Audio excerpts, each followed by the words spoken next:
অসম চৰকাৰক সকীয়াই দিছোঁ কোনো কাৰণতে বিহাৰী দিৱস পাতিবলৈ দিয়া নহ'ব বিহাৰ দিৱস পাতিব দিয়া নহ'ব শিৱসাগৰত যেতিয়া মাৰোৱাৰী প্ৰিমিয়াৰ লীগ পাতিছিলে আমি তেতিয়াই কৈছিলোঁ এদিন ইয়াত বিহাৰ দিৱস হ'ব এদিন ইয়াত বাংলাদেশী দিৱস হ'ব আৰু সেয়েহে ইয়াৰ পৰাই সকীয়নি চৰকাৰক ইয়াৰ পৰাই সকীয়নি প্ৰত্যেক বিহাৰী সম্প্ৰদায়ৰ মানুহক অসমত যিটো বিহাৰ দিৱস আয়োজন কৰিবলৈ লৈছিলে তাত অসমৰ খিলঞ্জীয়া মানুহৰ স্বাৰ্থ বিঘ্নিত হৈছে আৰু আমি দুখিত আৰু আমি ক্ষোভিত কিন্তু কোনটো জাতীয় সংগঠনৰ প্ৰাক্তন নেতাই ইয়াত উদ্যোগ লৈছিলে সেইটো অসমৰ জনগণে চাই আছে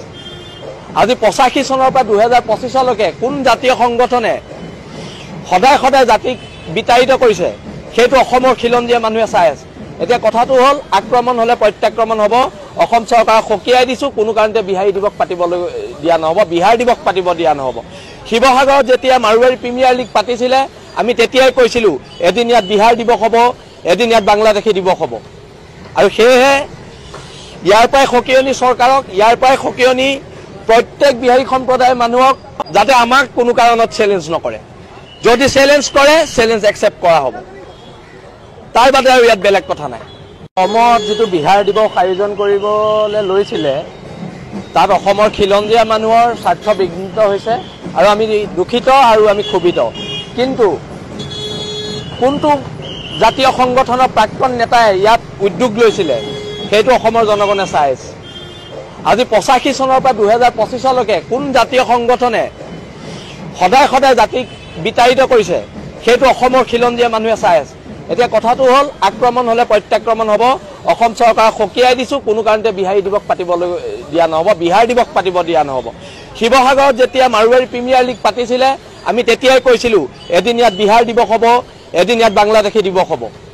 আৰু সেয়েহে ইয়াৰ পৰাই সকীয়নি চৰকাৰক ইয়াৰ পৰাই সকীয়নি প্ৰত্যেক বিহাৰী সম্প্ৰদায়ৰ মানুহক যাতে আমাক কোনো কাৰণত চেলেঞ্জ নকৰে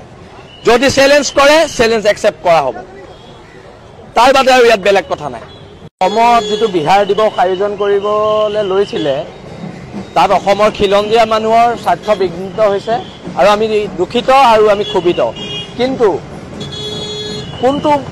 জাতীয় সংগঠনৰ প্ৰাক্তন নেতাই ইয়াত উদ্যোগ লৈছিলে সেইটো অসমৰ জনগণে চাই আছে আজি 85 চনৰ পৰা 2025 লৈকে কোন জাতীয় সংগঠনে সদায় সদায় জাতিক বিতাড়িত কৰিছে সেইটো অসমৰ খিলঞ্জীয়া মানুহে চাই আছে এতিয়া কথাটো হ'ল আক্ৰমণ হ'লে প্ৰত্যাক্ৰমণ হ'ব অসম চৰকাৰক সকীয়াই দিছোঁ কোনো কাৰণতে বিহাৰী দিৱস পাতিবলৈ দিয়া নহ'ব বিহাৰ দিৱস পাতিব দিয়া নহ'ব শিৱসাগৰত যেতিয়া মাৰোৱাৰী প্ৰিমিয়াৰ লীগ পাতিছিলে আমি তেতিয়াই কৈছিলোঁ এদিন ইয়াত বিহাৰ দিৱস হ'ব এদিন ইয়াত বাংলাদেশী দিৱস হ'ব আৰু সেয়েহে ইয়াৰ পৰাই সকীয়নি চৰকাৰক ইয়াৰ পৰাই সকীয়নি প্ৰত্যেক বিহাৰী সম্প্ৰদায়ৰ মানুহক যাতে আমাক কোনো কাৰণত চেলেঞ্জ নকৰে